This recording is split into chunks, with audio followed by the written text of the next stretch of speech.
In this video, I'll show you how you can enable Open to Work on LinkedIn.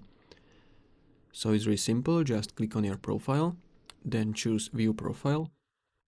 And from here, click on Open To, then choose Finding a New Job. And from here, you need to fill these details. So job title, location types, locations, start date, and employment types. And once you have all these things filled, you can just click on All LinkedIn Members, or you can choose Recruiters Only.